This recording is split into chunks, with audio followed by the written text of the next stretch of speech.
maka amar ma'ruf dan nahi munkar saja tidaklah cukup. Dakwah mesti bersifat mencerahkan dan solutif terhadap permasalahan yang ada di masyarakat.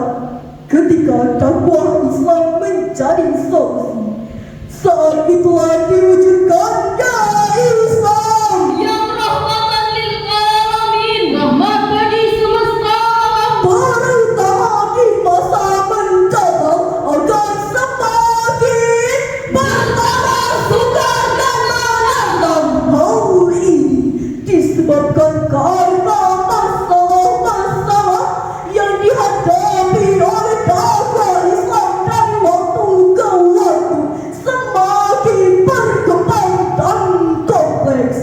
Oleh karena itu, untuk mengembangkan syiar Islam, tentunya dakwah Islam tidak mungkin dilakukan secara perseorangan dan sambil lalu saja, tetapi harus diselenggarakan oleh para pendakwah secara bersama-sama dalam kesatuan yang teratur, rapi, dan dipersiapkan secara maksimal.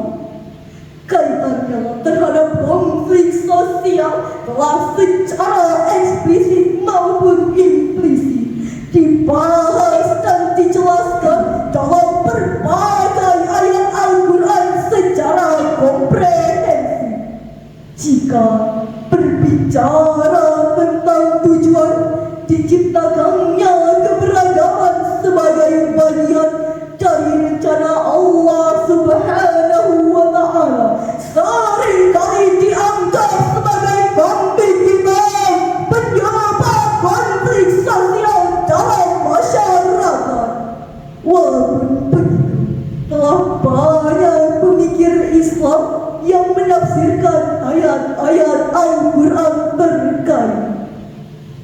Oleh karena itu, kami mengangkat sebuah syarahan Al-Quran dengan judul Kembangkan Syiar Islam, Cerahkan Peradaban. Itulah yang merupakan judul syarahan kami pada kesempatan kali ini, dengan landasan firman Allah dalam Al-Quran surah ke-49 Al-Hujurat ayat 13 yang berbunyi, A'udzu billahi minasy syaithanir rajim.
Allah Maha mengetahui, Maha teliti. Hadirin, dari ayat tersebut, Hamka dalam tafsir Al-Azhar berpendapat bahwa umat muslim diharuskan untuk memiliki kesadaran sosial terhadap orang lain yang berbeda latar belakang Baik etnis, bangsa, dan agama. Sejalan dengan penafsiran Hamka, Quraisy pun turun memberikan penjelasan yang senada dalam tafsir Al-Misbah. Perintah untuk saling mengenal dalam ayat itu sebenarnya dimaksudkan untuk saling mengambil pelajaran yang baik sebagai pengingat kepada Allah Subhanahu wa Ta'ala untuk mencapai kedamaian duniawi dan ukhrawi, sehingga keberagaman diciptakan dalam dinamika kehidupan manusia sebagai bentuk interaksi sosial agar manusia dapat berlomba-lomba dalam kebaikan dengan saling mengenal, bukan saling memusuhi satu sama lain yang dapat menyebabkan konflik sosial yang berkelanjutan.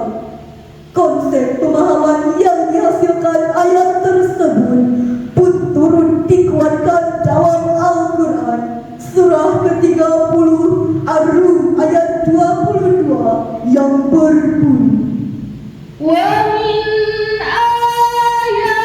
ayatihi khalqus samawati wal ardi wa ikhtilafu alsinatikum wa alwanikum.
masyarakat.